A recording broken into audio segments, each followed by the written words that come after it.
Salutations, people! Welcome to Page 3 Killers, Murders That Went Unnoticed, a podcast where we dive into the murder cases that went unnoticed by our nation's newspapers. Hi, Shay. Hi, John. Hello, everyone. Hi, guys. Welcome back. Welcome to Page 3 Killers, Murders That Went Unnoticed, Season 2, Episode 17. Yep, episode 17. And we got a pretty interesting one this week. We're going to be talking about Earle Nelson, who is an American serial killer. He was nicknamed the Dark Stranger. Or Dark Strangler. Sorry. Yeah. I don't like that nickname. It's not No? It's not fancy enough for me. Well, his rampage, his crime spree, spanned from California to Canada. And he killed 25 people.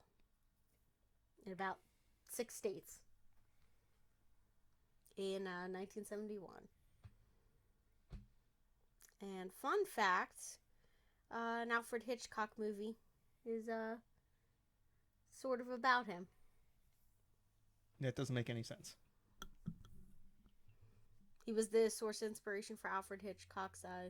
So it wasn't in 1971 that he did all his killing. Hold up.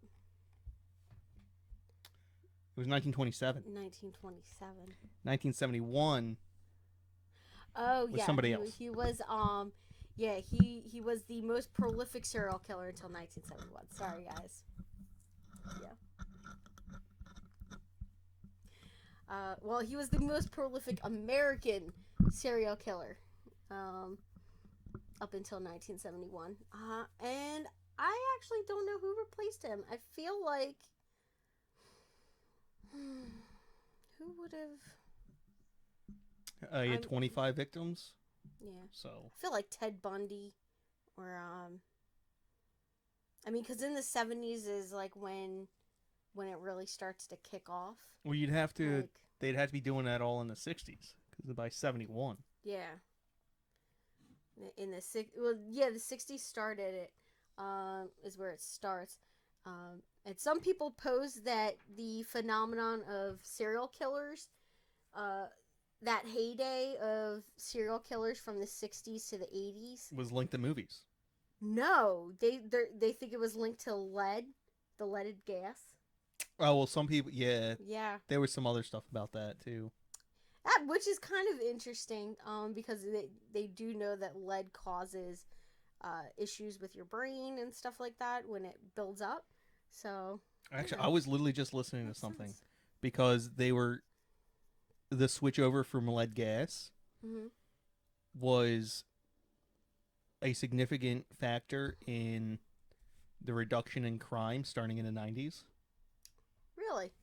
Yeah, because crime peaked in America in 1990, and then it's been slowly coming down, and it was linked with the amount of lead that children were exposed to. Interesting. Because there's about a 15 to 20 year gap. Yeah.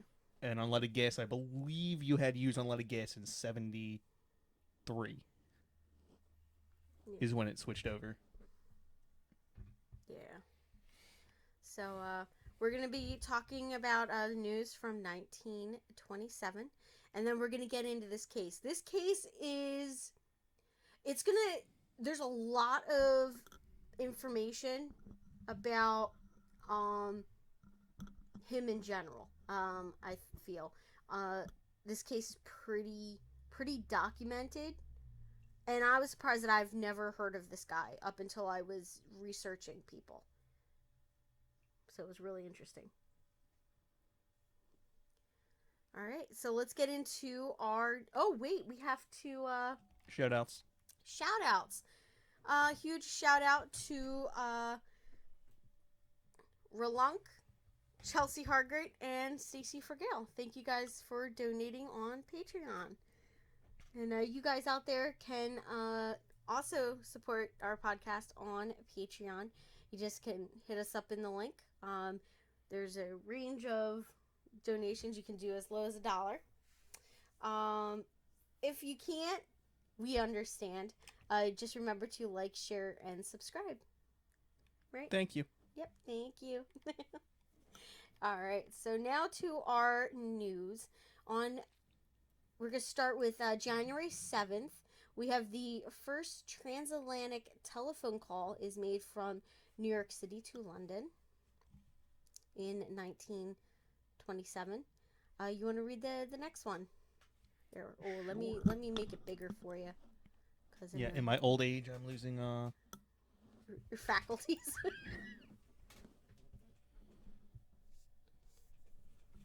Anyway, Yeah. we have the U.S. Federal Radio Commission, later named the FCC, Federal Communications Commission, begins to regulate the use of radio frequencies. All right. On May 2nd, we have Buck versus Bell, decided in the Supreme Court of the United States, permitting compulsory sterilization of people with intellectual disabilities. Thank you, eugenics. So you know what? That probably should have went under crimes because I feel like that is extremely illegal. Well, obviously not, because it was permitted. Yeah, which I don't understand. Like, people back in the day were just real shitty people. Well, Now, also in 1927, if you read what they consider intellectual disabilities, that's, it's a stretch. All right, babe. Army aviation pioneer Major Harold Geiger dies in a crash of his Airco DH-4 de Havilland plane. That's a heck of a name. Yeah. In a field in Pennsylvania. Yeah. Olmsted? Olmsted Field, Pennsylvania. Yeah. And we have another aviation one following shortly after that on the 20th and 21st. We have aviator Charles Lindbergh makes his first solo non-stop transatlantic flight from New York to Paris in a single-seat, single-engine monoplane, Spirit of St. Louis. If I ever told you I do work inside the Lindbergh house. Yeah, you told me. It's now a female correctional facility. Yes, right? it's now a low security female correctional facility. Which I think is like. But they still maintain it as the Lindbergh house. Yeah. So I think that's kind of cool. Especially like the big story like everybody knows. Yeah, this is where the baby was stolen from. Yeah, the Lindbergh baby kidnapping, and murder. Which is such a shame, like, to think that. Yeah, and it is in the middle of nowhere. It is in the middle of the forest. Yeah. It's just like a clearing. I forget how long that driveway is. A couple hundred yards. Yeah. So I thought this next one you might like. And by the title of it, it's a little different. So on October 8th, we have Murderers Row. It has absolutely nothing to do with actual murder and we should do a podcast on baseball. So the New York Yankees complete a 4-game sweep of the Pittsburgh Pirates to win the World Series. Yeah, Murderers Row was a reference to their lineup, which was gaudy. Yeah. I know it had Lou Gehrig, Babe Ruth, Ooh. and there was 2 other players. I can't, for the life of me, remember what their names were. Yeah. So and they're all Hall of Famers. Yeah, they're ridiculous all Hall numbers. of Famers, power hitters. Like, they were probably like the powerhouse, right? Like, it was ridiculous. Yeah. Put it that way.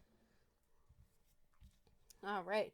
So on December 7th, we have the U.S. submarine S-4 is accidentally rammed and sunk by the United States Coast Guard destroyer John Pollock of Provincetown, Massachusetts, killing everyone on board after several failed attempts to raise the submarine. It's got to be just... Then now that's a diesel submarine. That is terrifying just to be on in the first place. Yeah. It's not like a modern submarine. I mean... You're looking at 1927. Being on a submarine in general to me is terrifying. Nah. The new ones are cool. Okay. Yeah, I don't know. You just have something, okay, I don't like deep water. You have to not think about it. You have to not think about the fact that you're literally surrounded by like bone-crushingly dense water. Well, not dense, but like bone-crushingly pressurized water. Yeah. And at any moment, if there's a leak, you're all dead. Oh my god. Oh, that's terrifying. Like I could not. You know what? One of like the favorite things I ever read was like the 20,000 Leagues Under the Sea. Like the Nautilus. Like just seems so cool. I would be terrified the entire time. Go watch Das Boot. What? Go watch Das Boot. No, I don't think so. I'm good. It's basically this, except for I believe they get rescued. Yeah. But it's like they lose all their cooling, they lose all their like a lot of stuff just goes wrong on the Wow. submarine, a German submarine, and it's based on a true story. Huh. And it's hundreds of degrees inside there because they have to keep the equipment running. Mm. Not hundreds of degrees, but like significantly above 100 degrees. Because Yeah. you have to keep the equipment running because that's what's producing oxygen. Ah. So, but they lose their cooling. Oh wow. So they're like cooking inside of there. It's like 120 degrees. You know, you have 100 guys. You know what? Early submarine technology terrifies me, and if anybody should have gotten the props for being in the military, it should be the guys that were on submarines, because that is fucking insane. Like that's just terrifying. Any sailor, I would say pre-World War II is just it's insane. Yeah. Oh man. The conditions that they had to live in. Oh. Okay. No, also these like that you can't stay submerged for that long. Like these are not the same mission submarines. Yeah. Right? They're not diving down and then 2 months later coming up. They're basically boats that can go underwater for a few hours. Yeah. And that's about it. But still. How fast do you think they moved? Them? Nah, they were probably moving 1927, if I get. I mean, like the fastest ships were probably moving 25 to 30 knots. So they had to be I would assume that they were slower. Okay. Yeah. All right. And I mean 25 30 knots is cooking in Navy terms. So I find that one to be a pretty interesting story. I would like to look into that just like history wise, because it sounds like a terrible event for Navy, the U.S. Navy, and Coast Guard. So I might get some of the animosity between the Coast Guard and the Navy. It's the same thing. But yeah, it seems like a pretty interesting event to research a little bit. Now, our last one, you might find even cooler than the last couple. So, the Voluntary Committee of Lawyers is founded in New York to bring about the repeal of the prohibition of alcohol in the United States. That's even worse. Prohibition of alcohol. Brought to you by the same people who will forcibly sterilized intellectually disabled people. Yes, exactly. So yeah, the like teetotalers, right? Well, Baptists and bootleggers. Yeah. If you've never heard the expression. Yeah, Baptists and bootleggers. Yeah, who loves prohibition? Baptists and bootleggers. Oh yeah, because bootleggers got rich off of it. Yep. I believe I had family members that made their own gin, and even after prohibition was repealed, they still continue to cook their own gin in their bathtub. Yeah, which is kind of funny. Now we're gonna move into our seedy side. How about that?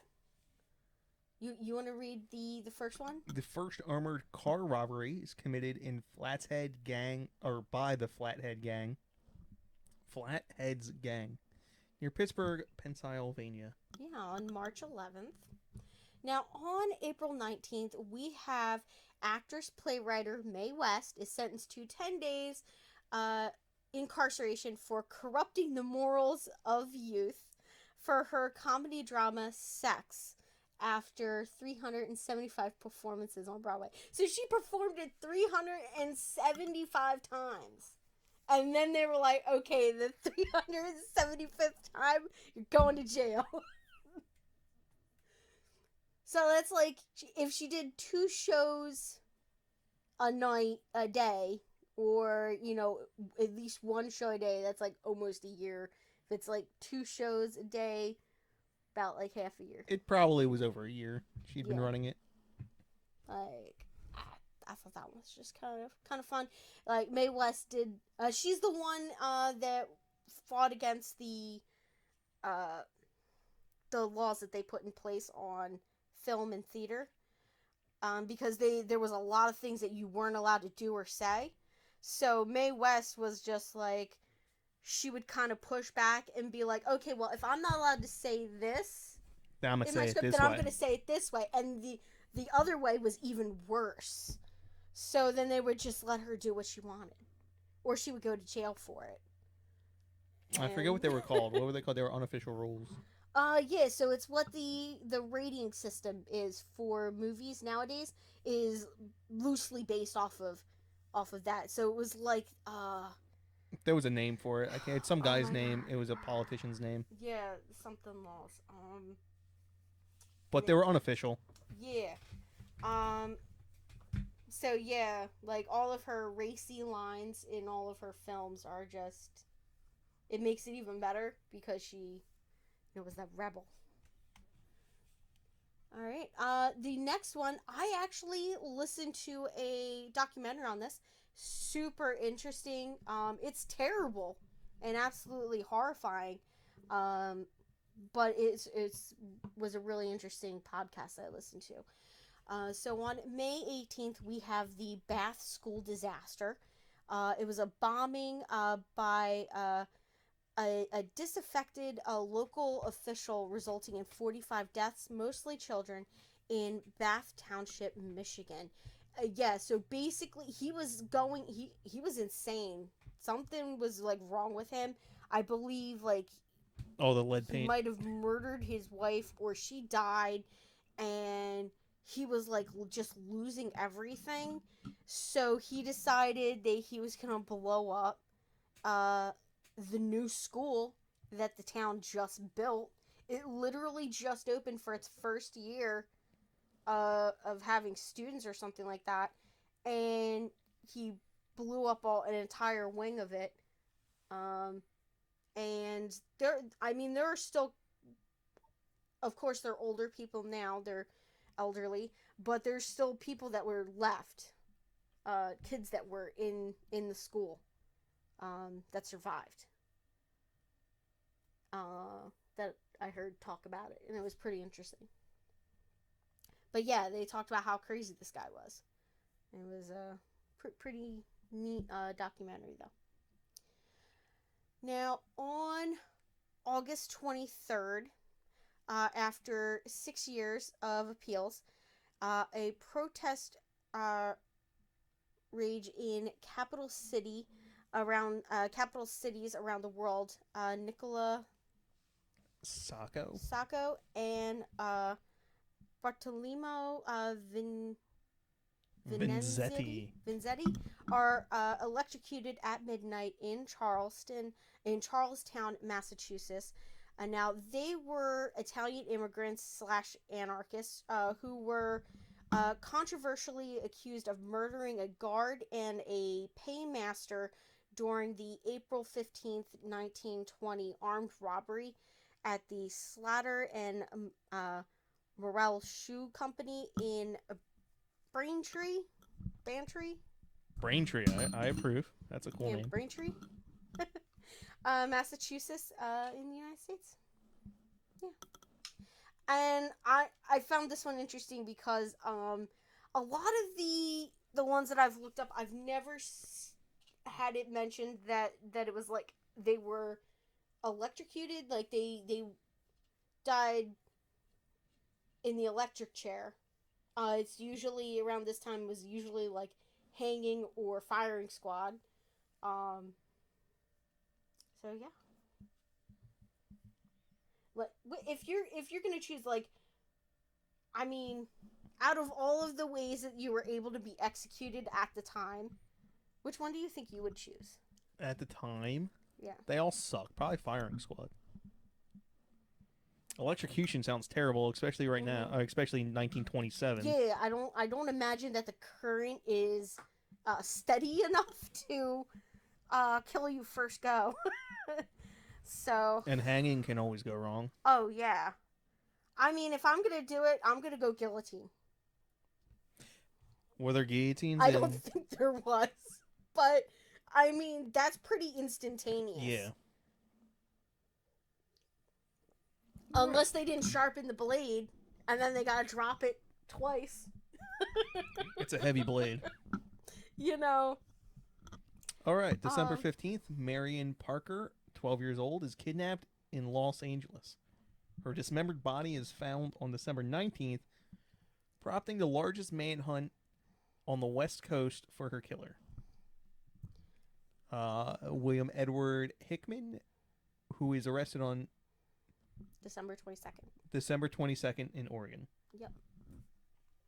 Oh, I misread that sentence terribly. Yeah. Well, I think there's a word missing. But that's okay. Some dude killed a kid. Largest manhunt in history. They found him in Oregon. Yep. After a couple days, they arrested him. That's the TLDR. Yeah. So now we're going to move into our topic. So we're going to be talking about Earle Nelson. He was born on May 12th, 1897 in San Francisco, California. Now, he was the son of an English mother, and her name was Frances Nelson. And his father was Spanish, and his name was James Farrell. Now, both parents died of syphilis before he turned 2. That's So rough. he was orphaned at like 1.5, 2. So Earl Nelson was subsequently sent to live with his maternal grandmother, Jenny Nelson. She was a devout Pentecostal who raised him alongside her 2 younger children, Willis and Lillian. So Pentecostals, they're the one that speak tongues and have snakes and stuff, right? Yeah. I believe yeah, they're the snake people. Yeah. Now Willis and Lillian were 10 and 8 years older than him. So Nelson exhibited self-loathing and other morbid behaviors starting at a very young age. Now, he was expelled from primary school in San Francisco at the age of 7. Like, how bad do you have to be for the school to just be like, nah? Well, He got expelled at 7 years old from his elementary school. I mean, I imagine 1904 schools are not, Yeah.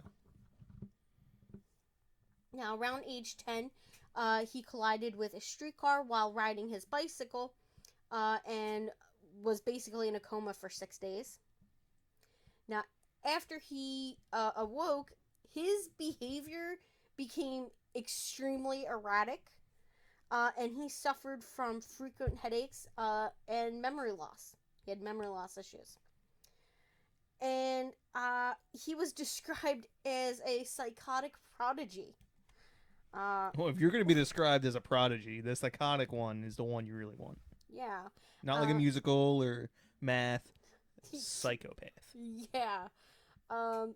So, yeah, and that was because of the increasingly bizarre behavior, bizarre and manic behaviors that he began to display. Now, he was often seen talking to invisible people. He would compulsively quote biblical passages, and he got caught several times, apparently watching female family members get undressed and like changing their clothes and stuff. To be fair, that last one might not be the most. Yeah. Probably talking to invisible people would be. Yeah, that one seems rough. Not gonna lie. Maybe the whole compulsively quoting biblical person. Yeah, but there's like normal people who do that. And then watching female family members undress as a young man. I mean, if that's what's available. He's right now. He's not even a young man. He's like 10, 11, 12. Yeah, so that's what I'm saying. Like that's not even a teenager yet.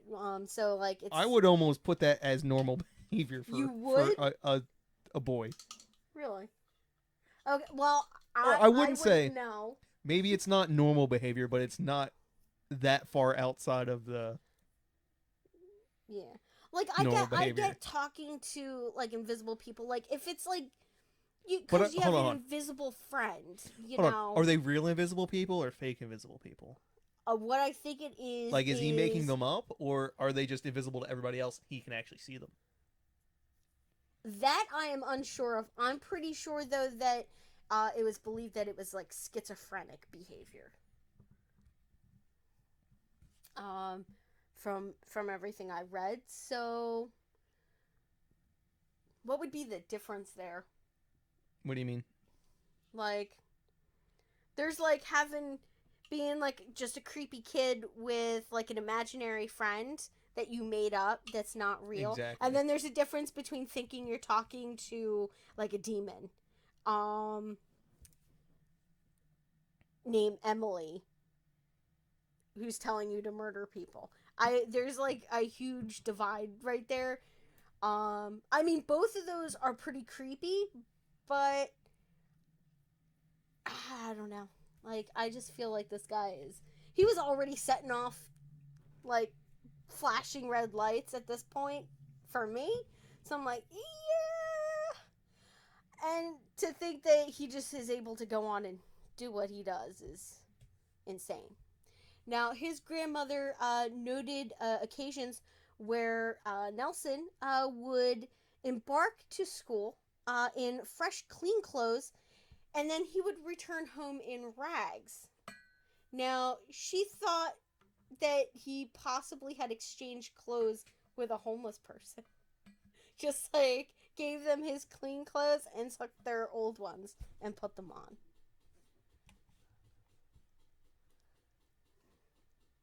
So, what do you think about that?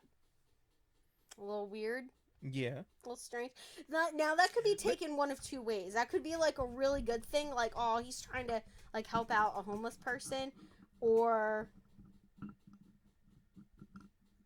it could just be really weird. I'm leaning towards the weird thing. Yeah.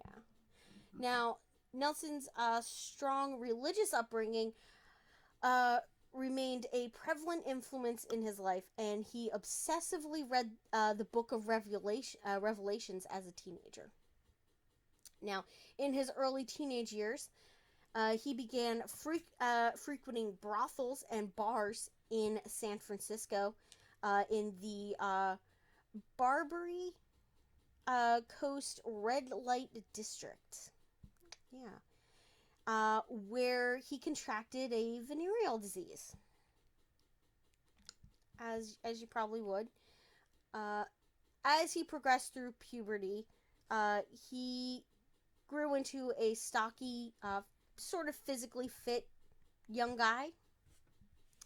Now, he would sometimes entertain his friends and family with his physical talents, such as walking on his hands or lifting heavy objects with his teeth. Is that really a talent, lifting heavy objects with your teeth? I mean, there's plenty of people that do it for fun, I guess. I mean, they pick things up and they put them down. With their teeth? Well, with their arms. I've never seen... Well, I mean, hey, it could be like a sideshow act. Who knows? Yeah. So now we're going to get into... This is where his life of crime begins. And you're going to start to see it progressively get worse. All right. So Earl Nelson began his criminal career at a young age and was sentenced to 2 years in San Quentin State Prison in 1915 after breaking into a cabin in rural Plymouth County.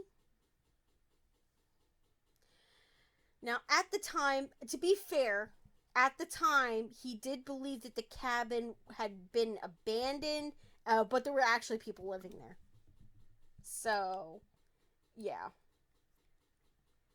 Now, he was paroled for this offense on September 6th, 1916.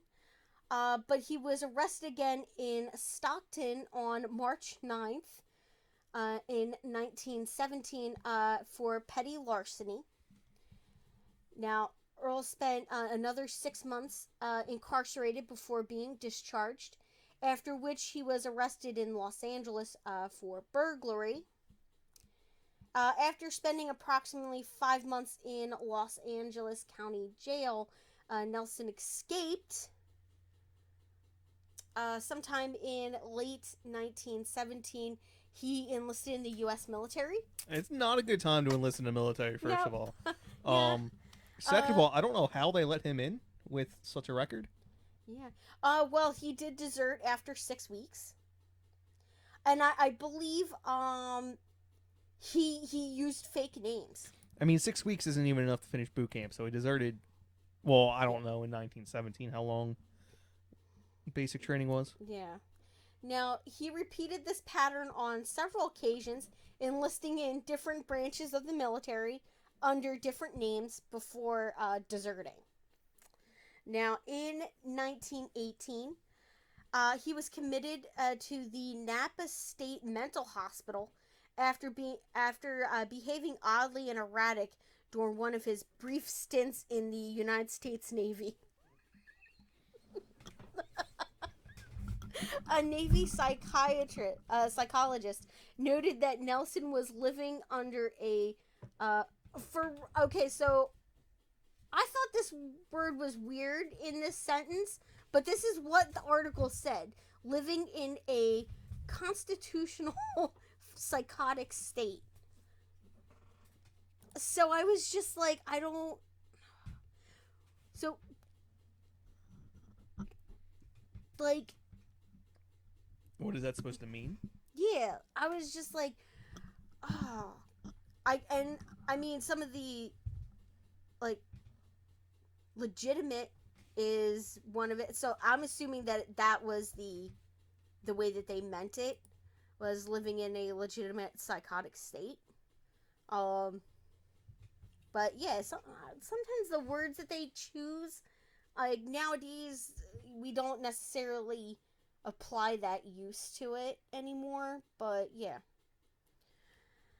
Now, the Napa State Mental Hospital, where Earl Nelson was institutionalized on multiple occasions, upon his arrival there, a psychologist who observed Nelson on May 21st, 1918, noted that he did not appear violent, homicidal, or destructive. He was wrong. Yeah. So William Pritchard, a psychiatrist who conducted a preliminary interview with him, noted that he spoke of hallucinations and other paranoid delusions. And this is a quote from William Pritchard. He had seen faces, heard music, and at times believed people were poisoning him.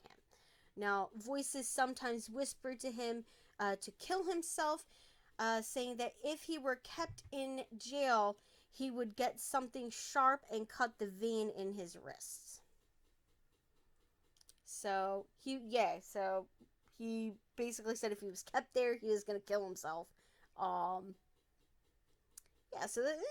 he's not all his faculties are there. Now, Pritchard also indicated that Earl Nelson had experienced occipital headaches, fainted several times, and felt dizzy during their interactions.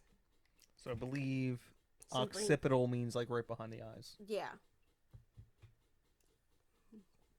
Now, during his institutionalization, Nelson managed to escape at least 3 times before staff eventually stopped trying to locate him. So they stopped trying to find him. He frequently escaped, earning him the nickname Houdini among the hospital employees. Now, Earl Nelson was formally discharged from the Navy in absentia on May 17th, 1919, and his file with the hospital was closed with a note indicating that he had improved. So, yeah. Now, following that, he acquired a job working as a janitor at the St. Mary's Hospital using a pseudonym, Evan Lewis Fuller, where he met 60-year-old Mary Martin, an administrative worker. Now, the two began dating and married on August of 1919. Now, their marriage, however, was short-lived, as Nelson, quote, made her life a living hell. Now, he would go into jealous rages. He had bizarre sexual demands. His religion, he had those religious delusions, increasingly violent behavior, leading to her separating from him after only living with him for 6 months. And I mean, he was pretty young. Yeah, she's 60. He was 22, 21? Yeah. Whew. It's usually the other way around. Yeah. Now, Mary Martin would later recall various bizarre behaviors she witnessed while living with Earl, which included lengthy disappearances from their home, unusual bathing practices that entailed him pouring glasses of water over his toes. I guess that's how he would start. What? Yeah, it was. So that's a little weird. Now, on May 19th, 1921, Earl Nelson poses as a plumber and enters the residence at 1519 Pacific Ave in San Francisco and attempts to sexually molest a 12-year-old resident, Mary Summers, in the basement of the home. His attempt is thwarted when she screams, and that attracts the attention of her elder brother. So Earl fled, but was captured hours later while riding a trolley in San Francisco. Now, at a competency hearing, he was deemed dangerous and recommended to Napa State Mental Hospital. He would escape on 2 following occasions before being discharged in 1925. So I feel like it was a terrible idea to let him out. Well, how do you think that one psychologist felt? Be like, yeah, he's not violent, this, that, the other thing. And then they're like, no, you were wrong. Here, have him back. Yeah, exactly. Or like, what if that doctor just didn't work there anymore? He moved somewhere else. After that, he's just like, no, this guy's crazy. They saw him come back. They're like, this is bullshit. I quit. Yeah, and just went somewhere else. I really feel like they should not have let this guy out. He should have stayed in there. He should not have been let out. Because this is where we start getting up into his violent crime spree. Is 1926 is the start. So we're going to talk about his first known victim, which is Clara Newman, which was a San Francisco landlady, and she is reported to be his first documented victim. So Clara Newman was a wealthy 60-year-old San Francisco landlady.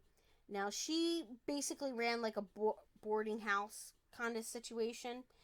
Now, he entered her boarding house at 2037 Pierce Street on February 20th, 1926, posing as a potential tenant named Roger Wilson.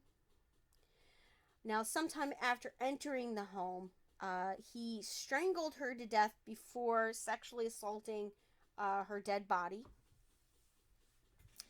He then hid her dead body in a vacant apartment located in the house. So what you're going to start seeing is he sort of got a similar modus operandi for all of this. So from the way that he enters into these homes to the murder itself. All right. So now our second victim is 63-year-old Laura Biddle. Now, she was strangled in her home in nearby San Jose on March 2nd, just 10 days after the first murder. There was a silken cord which had been used to strangle her, which had reportedly been wound so tightly around her neck that it was actually like embedded in the flesh of her neck. This one here, there was no mention of some of the strange behaviors that he exhibited in the first one. So at this time, they weren't linking these cases at all. On June 26th of 1926, Nelson strangled and raped 63-year-old Lillian St. Mary in San Francisco. Our fourth victim was exactly 2 weeks later. It was in Santa Barbara, which was 325 miles from the last murder scene. And that would be 53-year-old Ollie Russell was found strangled with a cord in her boarding house. Now, an autopsy confirmed that Russell had been sexually assaulted after death. Now, police noticed the similarities and the modus operandi between her murder and the one in San Francisco, leading them to assume that those cases were connected. Now, the fifth victim, Mary Nesbitt, on August 16th, the 52-year-old Mary Nesbitt is attacked in her home. Mary was an apartment building proprietor in Oakland, California, and she was found by her husband when he came home from work. Now, she had been strangled to death and assaulted in the bathroom of a vacant apartment. Initially, local law enforcement questioned her husband in her death, but he was shortly cleared of suspicion. Now, witnesses later told police that they had seen a smiling stranger lurking outside the apartment building the day of her murder.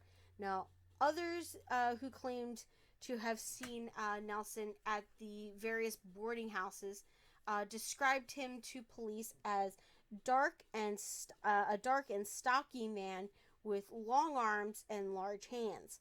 Now, because of this, newspapers began referring to him as the Dark Strangler, the Gorilla Man, or the Gorilla Killer.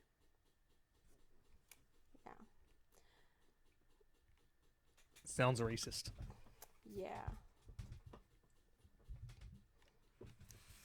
So I feel like I mislabeled some of this here. So our next victim, the sixth victim, is oh my gosh, Beta. Withers. Now she was also the first of 7 killed in Portland, Oregon. Now in the fall of 1926, Earl relocated to Portland, Oregon, where he raped and murdered a 35-year-old landlady, Beta, on October 19th. Now, her body was found by her teenage son, which had been stuffed beneath clothes inside a steamer trunk in the attic of the home. So that's a little weird. Now, the next victim was on the following day, October 20th. We have 59-year-old Virginia Grant. She was murdered in a vacant property she owned on East 22nd Street. Now, her body was hidden beneath the home's basement furnace. So, he's like hiding them under stuff, inside of stuff, which is really weird. Now, our next victim was murdered on October 21st, and that would be landlady Mabel Fluke. She disappeared from her home in Portland, and her body was discovered several days later in the attic, strangled with a scarf. Now, despite the subsequent similar murders of Virginia Grant and Mabel Fluke, the coroner's jury of 4 men and 3 women was appointed on October 20th to evaluate the mysterious death of Beta. The jury's decision was split in half, with 3 believing her death was a suicide and the other 3 believing it was a murder.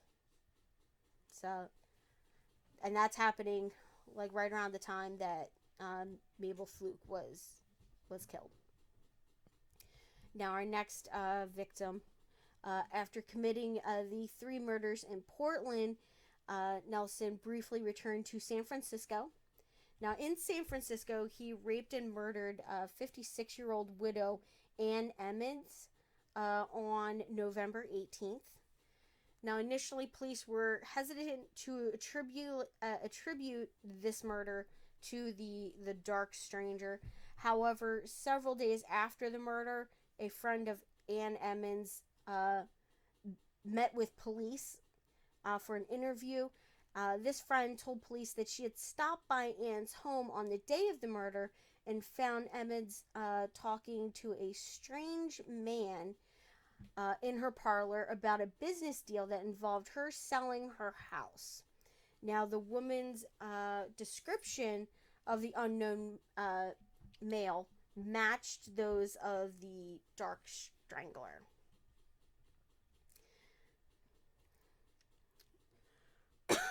Now, on our next one is November 19th in nearby Burlingame, California. A 28-year-old pregnant woman was attacked while showing her home to a man posing as a potential buyer.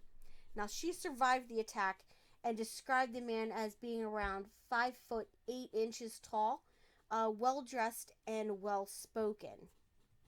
Now, the woman later told reporters that she had felt threatened initially and realized in retrospect that the man's peculiar comments about her home's intricate details set off like red flags to her, particularly when he commented about the ceilings. And she said this in the article. It's a quote. "I realize now that he was trying to get me to look up towards the ceiling so that he could grab me by my throat." Oh, so that he could get behind me and grab my throat. So, yeah, that's kind of creepy. Now, 10 days later, on November 29th, Nelson murdered and raped Blanche Myers in her Portland home.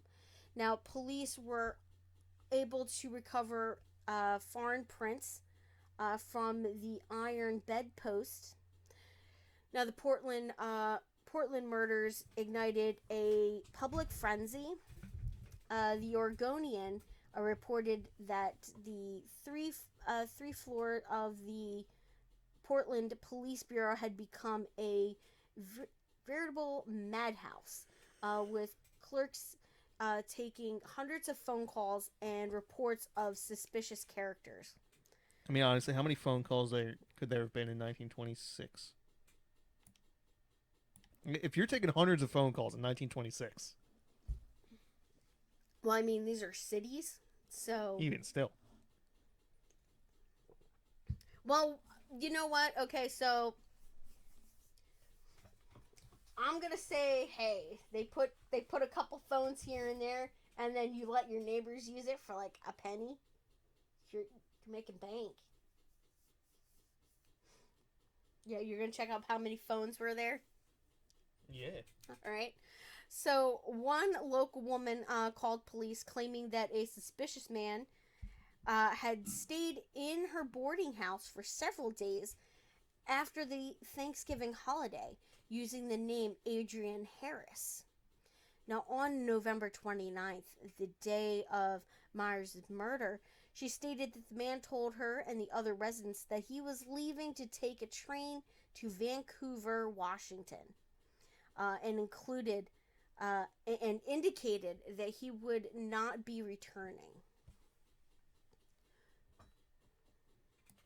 Now, she found this suspicious, given that he had paid multiple days' worth of rent in advance.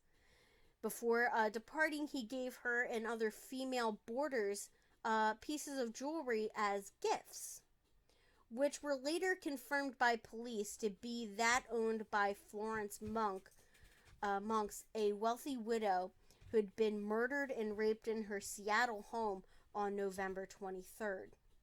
Now, in hopes of preventing further murders, law enforcement in California and Oregon issued a public safety announcement to the citizens in the San Francisco Bay Area, stating that elderly women were advised to take precautions while renting rooms and inviting strangers into their homes. Now, meanwhile, the Portland Police Bureau issued the following statement to the public. Do not show your house or rooms for rent while alone. If necessary, call a policeman to accompany you. Crimes such as these should be prevented and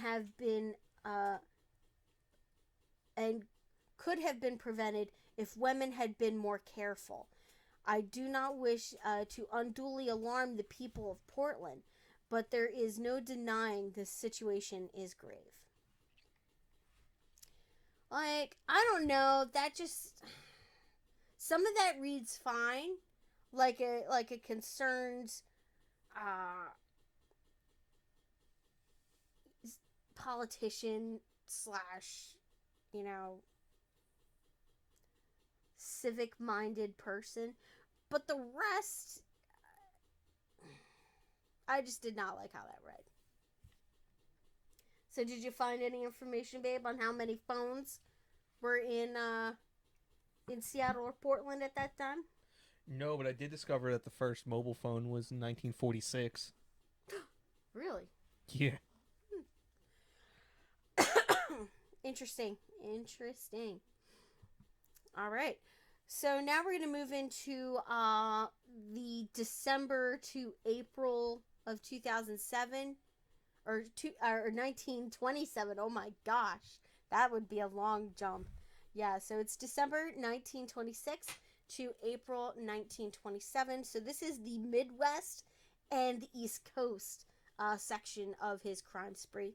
Now, after leaving Portland in late November, Nelson moved eastward hitchhiking, or stowing away on trains.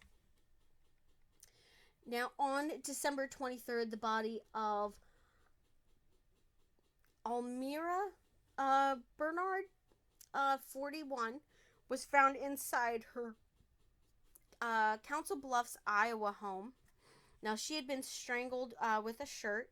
Initially, police presumed her death to be a suicide, as in she had recently been discharged from a psychiatric institution. This was dismissed after they discovered that she had been raped. Now, 2 days after Christmas, 23-year-old Bonnie Pace of Kansas City, Missouri, was found strangled to death and raped in her home. Now, her body was discovered in an upstairs room by her husband. Now, on the 28th of December, we have 28-year-old Germaina Harpin, along with her 8-month-old infant son, Robert, were found murdered in her Kansas City home. Now, both had been strangled. Now, Robert was killed with his diaper. I'm assuming that they did not make it clear as to what happened. I'm assuming that he was smothered. But I am not 100% sure of how little Robert died. Now, like the others, Germaina had been raped after her death. Now, both she and Robert were discovered by her husband when he returned home from work that evening. Like, that's just shitty. That's terrible. So, our next one is in Philadelphia. Now, Nelson continued to move further east during his spree. Now, in Philadelphia, Pennsylvania, on April 27th, he murdered and raped 53-year-old landlady Mary McConnell. Now, several articles of jewelry were stolen from her residence. The following day, he attempted to sell one of her gold watches at a pawn shop, but the pawn shop owner, Marie Kuhn, said she declined to purchase the items. Now, She probably figured they were stolen. Yeah. She probably took one look at him and was like, yeah, I'm not touching that. So, 1 month later, on May 27th, Earl Nelson arrived in Buffalo, New York, where he rented a room from 53-year-old Jenny Randolph. Now, he was currently using the name Charles Harrison. Now, 3 days later, Randolph was discovered strangled to death and assaulted. Now, her body had been stuffed under her bed in her home. Now, Jenny's older brother, Gideon Gillett, had met Mr. Harrison when he first arrived at the residence and described him as about 33 years old with a stocky build, dark complexion, and dark hair, slicked straight back. Very American Psycho-ish. Yeah. So Fred Merritt, a boarder at Randolph's house, would later positively identify Earl Nelson as Charles Harrison. Now, on June 1st in Detroit, Michigan, boarding house manager Fannie Mae, along with another boarder, Maureen Etorthy, that's my guess, were discovered murdered in the boarding house that Mary oversaw. Now, their bodies were found by the building owner, Leonard Sinks, who had arrived to collect the rent funds from May. Now, May had been garroted with an electrical cord cut from a table lamp. Now, police determined that the cord had been cut while the electric current was still circulating, and that the knife with which it had been done with would show visible burns as well as a nicked blade. 2 days later, Earl Nelson murdered 27-year-old Mary Cecilia Sitzma in Chicago, Illinois. Now, Mary was discovered by her husband on the floor of their home, strangled with an appliance cord.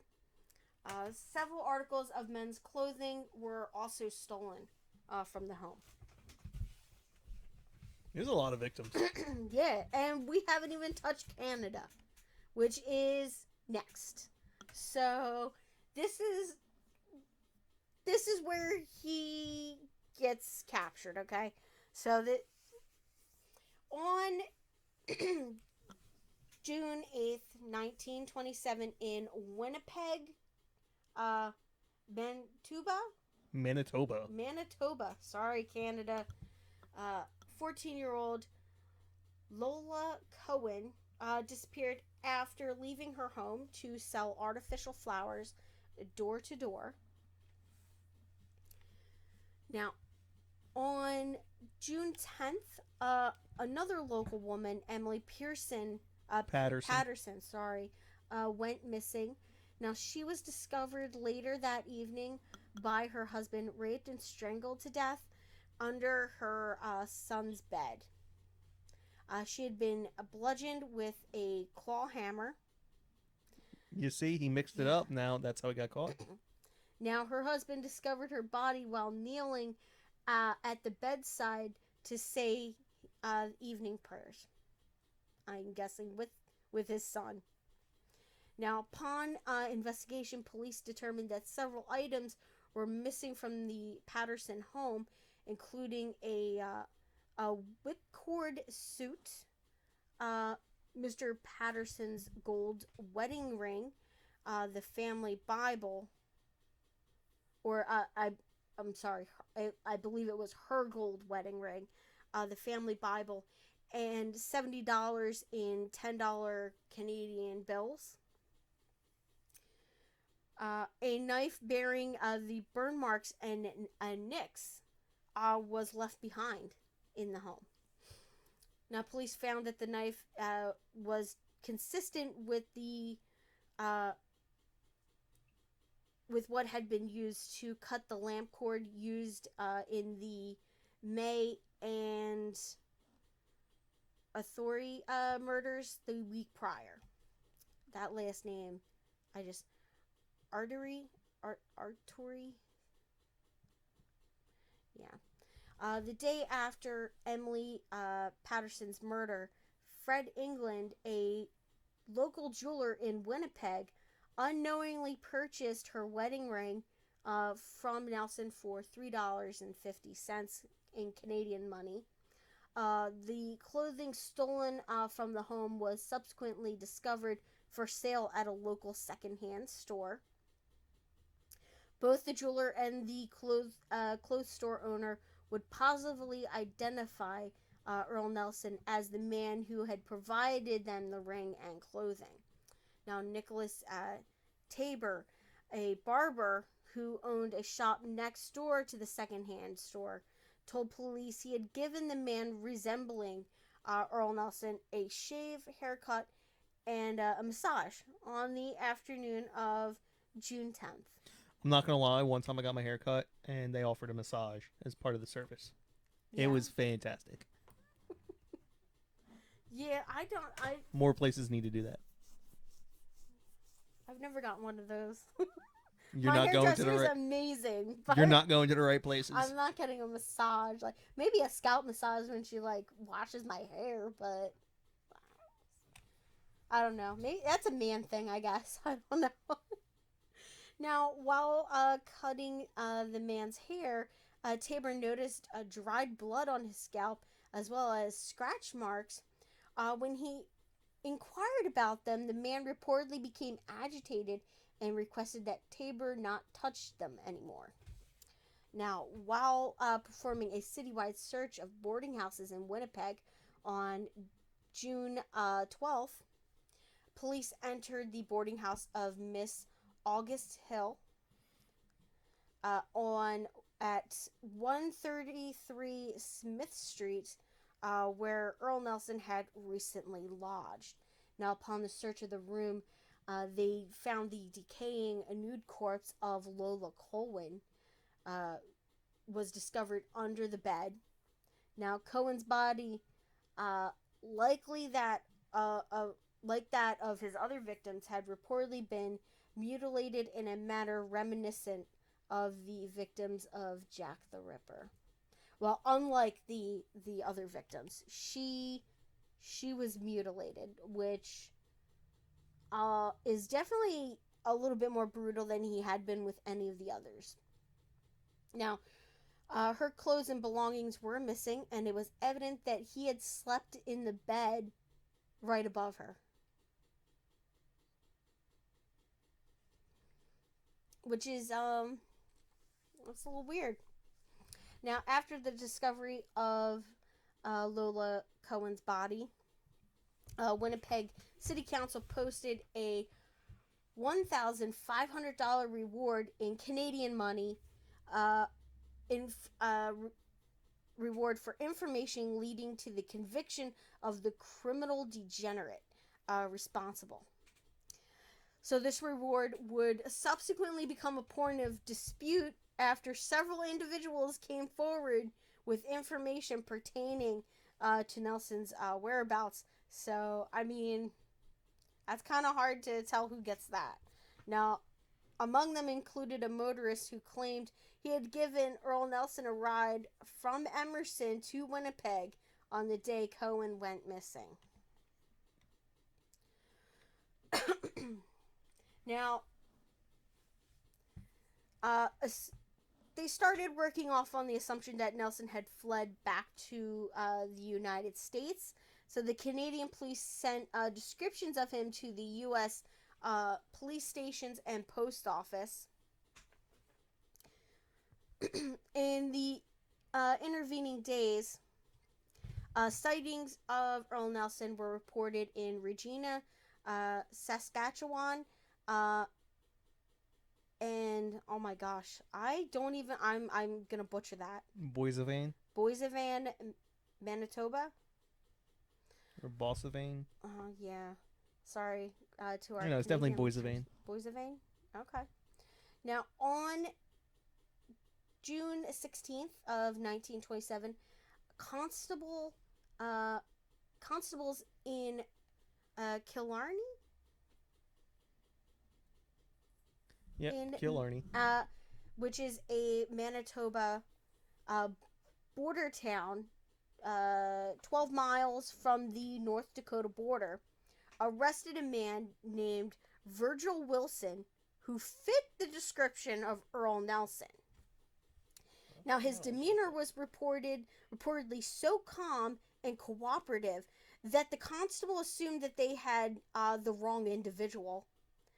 But nevertheless, Wilson was incarcerated at the local jail, but managed to escape that same evening.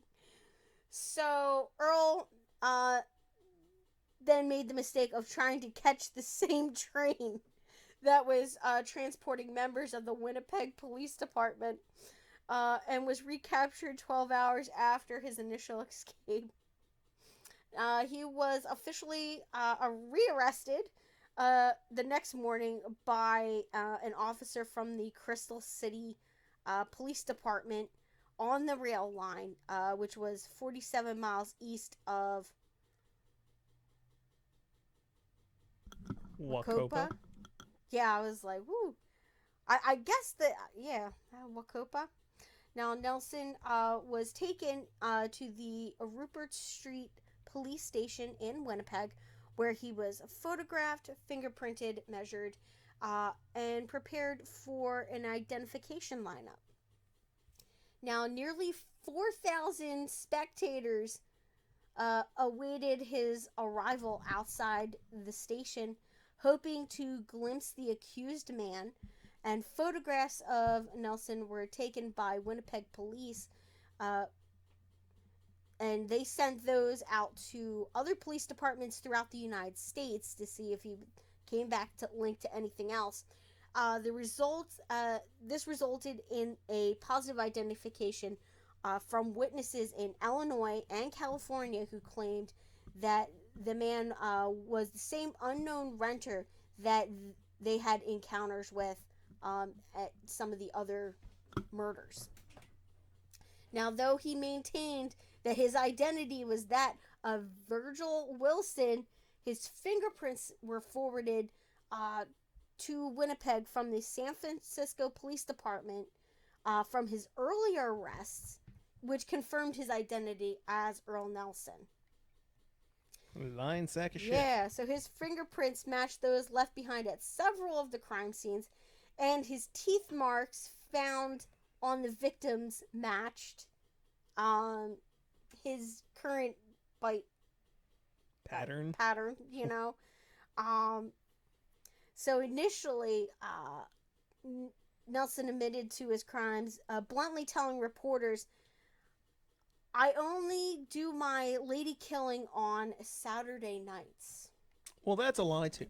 Yeah. Why are you gonna lie about something so simple? Yeah, because he did it during the day when nobody was home. Yeah. However, he would subsequently retract his admission and claim he was innocent. Or maybe he never killed on a Saturday, and he was just saying that. Yeah.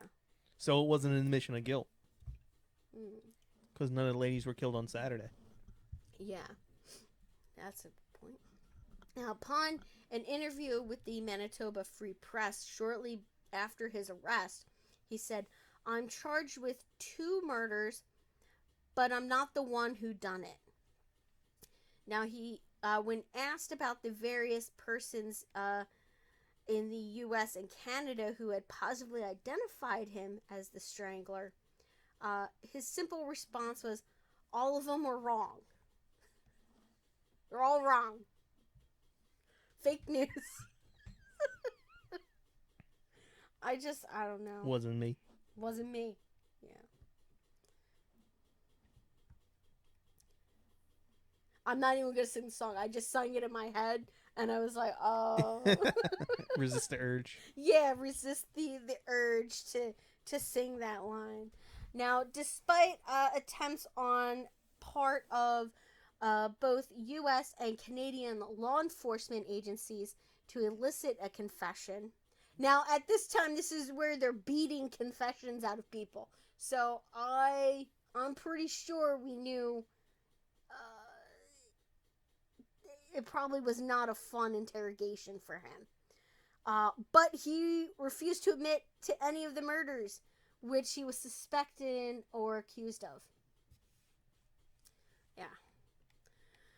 Now, at the time of his arrest, Nelson was wanted in 6 U.S. cities and was held to be tried in Manitoba court for the murder of both Cohen and Patterson. Now, he was charged with 2 accounts of attempted molestation and 1 account of burglary.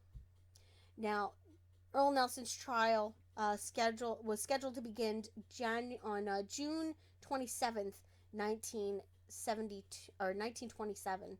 Oh my gosh. Now, but was postponed at the request of his attorney, and instead began on November 1st at the Winnipeg Court's Law Building. Now, Nelson was defended by court-appointed attorney James H. Stitt. I imagine all of his colleagues call him Stitty. Stitty? Yo, Stitty. Jimmy Stitty. That's what I call him. Yeah. So, Nelson's ex-wife, Mary Martin, testified against him, claiming that he was absolutely insane. Now, additionally, over 60 individuals from both Canada and the United States testified, many placing Nelson at the scenes of various crimes or linking him to property stolen from victims' homes. Now, a jail guard oversaw Earl Nelson throughout the trial, noted that he had become particularly obsessed with a certain biblical passage from the book of Proverbs. Do you want to read that out, babe? Sure. My son, give me thine heart, and then let thine eyes observe my ways. For a whore is a deep ditch. Yeah. Did I read that right? Yep, that's what he was writing. And a strange woman is a narrow pit. She also lieth in wait as for a prey, and increaseth the transgressors among men. Yeah. So that's what Earl Nelson was obsessed with around the time of his trial. Now, closing statements in Nelson's trial were completed on November 5th, 1927. After 45 minutes of deliberation, the jury sentenced him to death. The relatives of McConnell and Cohen visited Nelson in prison after his conviction, and as he continued to proclaim his innocence. Now, in late December 1927, his attorney, Sitz, submitted a 35-page document to Minister of Justice Ernest Lapointe, petitioning for clemency on the grounds that Nelson was insane and that his personal history had been unfairly presented at the to the jury via the press. The eloquent, even moving document, that's what it was quoted as. They said it was moving and eloquent, of 25 affidavits included. So that document included 20 affidavits from persons who had known Nelson throughout his life, who had sworn they were in position to know full well the character and mentality of the said Earl Nelson, that they verily believed without exaggeration or mental reservation, had been for a long period of time a person of unsound mind. Yeah, so they were like, yeah, he's crazy. He's nut butters. He's absolutely off his rocker. Now, in one of the affidavits, Miss L.J. Casey, who had employed Nelson as a groundskeeper in 1926, attested to this. Now, she said she had heard him laughing and talking to himself all the time. One day, while I happened to be there, he sat right outside in the drenching rain, looking at the sky without a coat until he was soaked through. Now, despite the abundance of affidavits, the appeal was denied, and Nelson's execution was scheduled for the second Friday in January. Now, Nelson was executed by hanging at 7:30 a.m. on January 13th, 1928. At the Vaughan Street Jail in Winnipeg, his final words were, "I forgive those who have wronged me." Yeah. So, it's a little arrogant. Yeah. So, just a little bit about his modus operandi. So, when he was identified, when his identity was still unknown, law enforcement surmised that Earl Nelson was a predator who possessed a dual personality, linking him to Dr. Jekyll and Mr. Hyde. However, his modus operandi was clear when the investigators at the time of the crimes occurred. So, most of his victims were landladies, and he would approach them on the pretext of renting a room. Now, many of the victims had placed ads in the newspaper for room for rent. So he was well versed in Christian theology and often studied his worn Bible, and he used that to sort of keep the victims at ease and off guard, because nobody's gonna assume that a Bible-toting Christian is gonna murder them. But you know what? I would think that the exact opposite. Right. It seems to me that overly religious people tend to commit more murders than most people. And they usually justify it by their religion. And that goes for all religions. Maybe not Buddhists. Buddhists are pretty, The Jainists. Yeah. What? Jainists. They're a Saul sect in India. Yeah. They're a little overboard with their pacifism. Oh. They consider it one of the greatest sins to even step on an insect. Yeah. So they're just like, so yeah. Buddhists definitely Also probably look not up, out there killing people. Look up Buddhist genocides. Really? Really? Yeah, You have so the Jainists. Pretty much every religion. You have the Jainists, and then you have the Pretty the much. Amish. Yeah. Now, once he had gained their trust and was able to access their homes, he would kill them, usually by strangling, and then he would engage in necrophilia.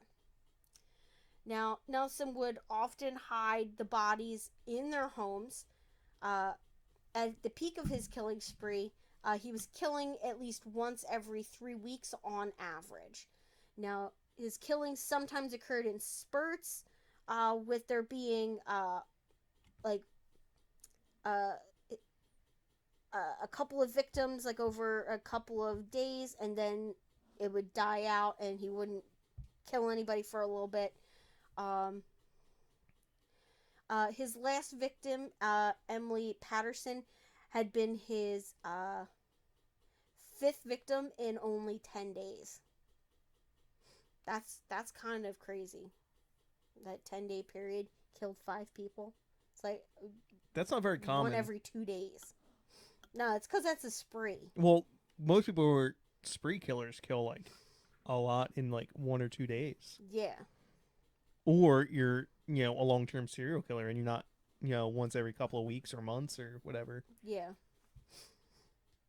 Now, although there are many documents regarding Nelson and his trial, few of them contain psychiatric information regarding his pathology. Now, during Nelson's incarceration leading up to his trial, he was examined by Dr. Alvin T. Mathers, the chief of psychiatrics ward in Winnipeg General Hospital. Now, the examinations occurred on 5 separate occasions between the July 27th and October 24th of 1927. Now, based on these sessions, that doctor testified in court, and he said he said this, okay? I did not find any evidence that to me would constitute insanity. So he's nutter butters. He's just not that kind of nutter butter. Yeah, he knew what he was doing was wrong. It's just that he did it anyway. So, according to crime historian Harold Schechter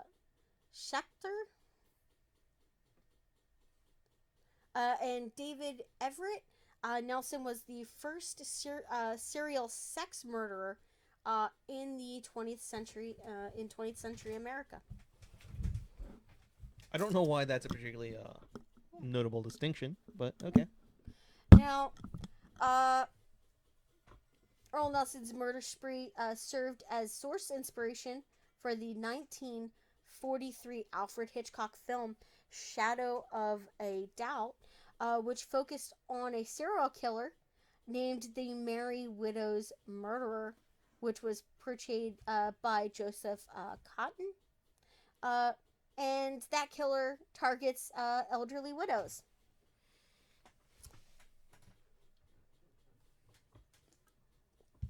Yeah, so that is everything I have on Earl Nelson. So what do you think, hon?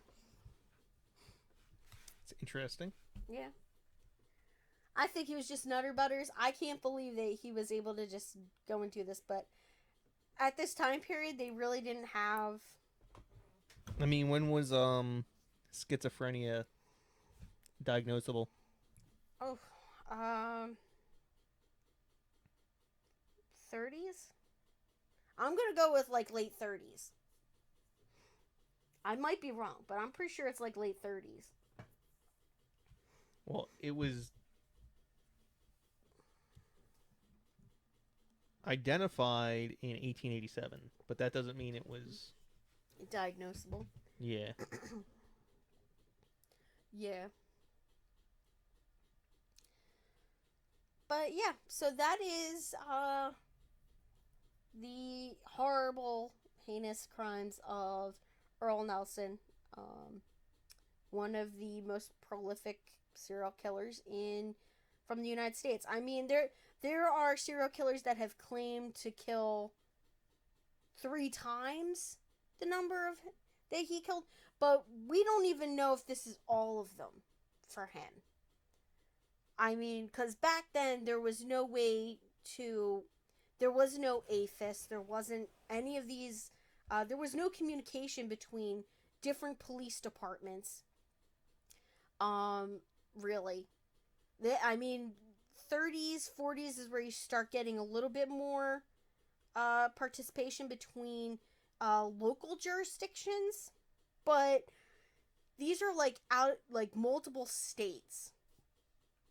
So you don't even know if all of his victims have really been counted for. But we know like he's around up in the 20s with his victim total, but there could be more. Did you find what you were looking for? Almost. So it was added to the DSM-3, which I'm trying to get. You're trying to get the DSM a date on. Oh wow. What? 1980. Oh wow, I was way off. So that was the first time it was ever added to the DSM. Okay. Wow, that's crazy. Yeah, wow. So you weren't crazy until 1983. There you go. Well, and then schizophrenia it was coined in 1911. Yeah. So, yeah. I'm pretty sure he was schizophrenic. Nowhere did they mention that he was schizophrenic. But just the behaviors that they listed, they seem to fall into a psychotic break with schizophrenia to me, just by the sound of it. So, you know, he was like talking to people that weren't actually there, obsessive compulsive disorders added with that. So it sounded to me like it was definitely schizophrenia. We're not going to add Nutter Butters to the DSM. I don't think so. You show up to court, be like, sir, what is your professional diagnosis? I'm Nutter Butters. Homeboy's Nutter Butters.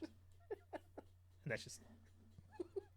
How many people actually use that? Please explain to the jury the precise diagnosis of Nutter Butters? I think Nutter Butters is just too broad of a term to actually be diagnosed.